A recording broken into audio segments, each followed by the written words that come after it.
In part 25, on page 39 of the instructions, you're going to be painting the bulkhead black, and then as per the instructions from the A4 aluminium sheet, cut a rectangle of 51mm in length by 22mm in width. Once you've done that, just give it a clean up the areas, and then stick that to the control that we've just painted black once that's all dry. Okay, next, when you've done that, take your two parts SC, okay, and then give them a prime, as you can see, and then paint them white. I don't know if you can just about see that. Paint them white, and then once you've done that, cut the instrument panel backing paper off and stick those to the back of the instrument panels. Now, next you're going to be putting all the little knobs and switches on there, and what I probably suggest is that you put them on there first and then paint them, rather than, because they are extremely small and it'll be a lot easier to paint them once they're in position. So looking at the extra instructions and the placements of those, place those in their relevant positions, okay? And then once we've done that, we're then going to be doing the flocking and preparing the floor, which is part 2N, okay?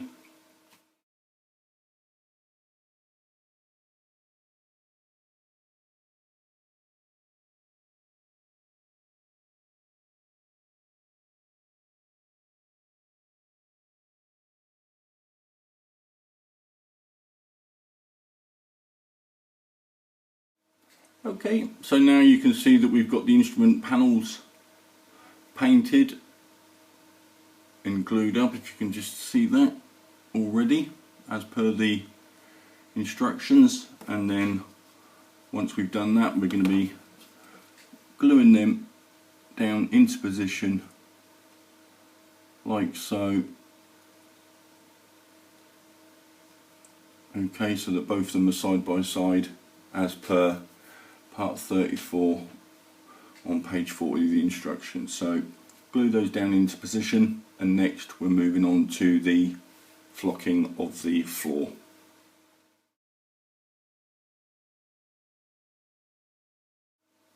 So take part 2N and clean up the edges and just test fit to make sure that that will slide in and fit in nicely into position.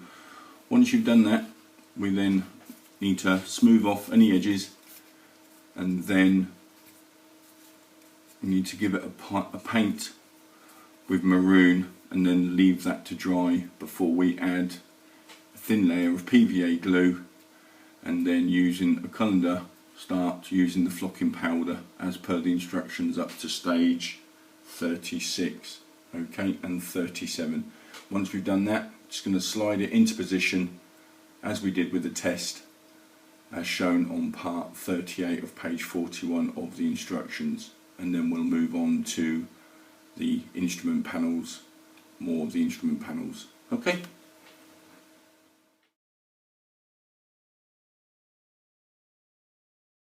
Once that's fully dried, as you can see, we've now put the floor into position, okay, and that completes this part of the first pack. And next we're going to be moving on from parts 39 to 72, which we're going to be doing the crew compartment and the crew seats.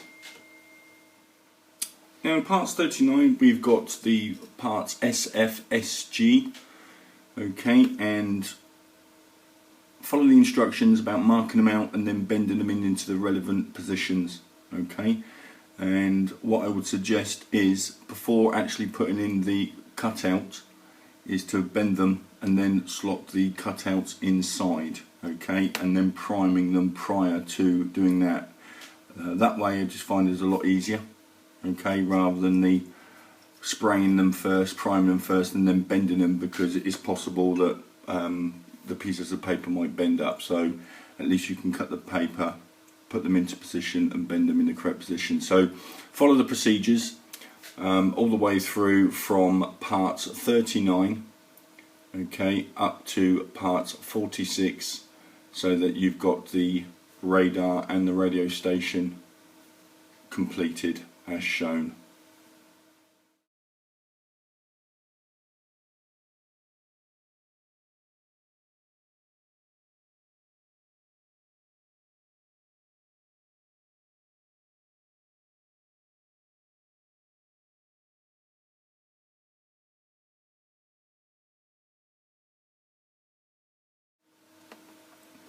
Now, as you can see here, we've completed up to number 47, where we've done a little radio, if you can see that.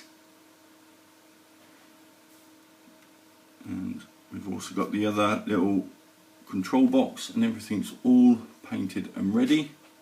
And also the 2 fire extinguishers are ready to install.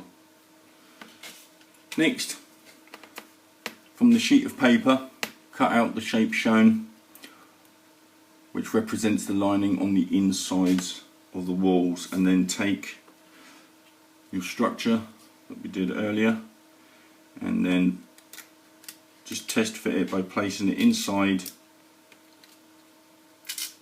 like so, and then using some glue just carefully glue that down into position.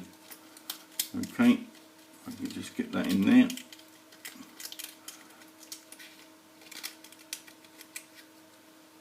Like so, and then once you've done that, you can then, as per the instructions on the PDFs on parts 49 and 50, glue the radio equipment and the fire extinguishers to the bulkheads and to the top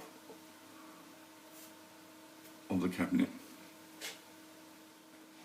Now, as you can see, we've now got those parts nicely seated in position, so allow that to thoroughly dry and put that aside, and that completes this part. And we're moving on to parts 51 up to 72, where we're going to be making the control desk chairs.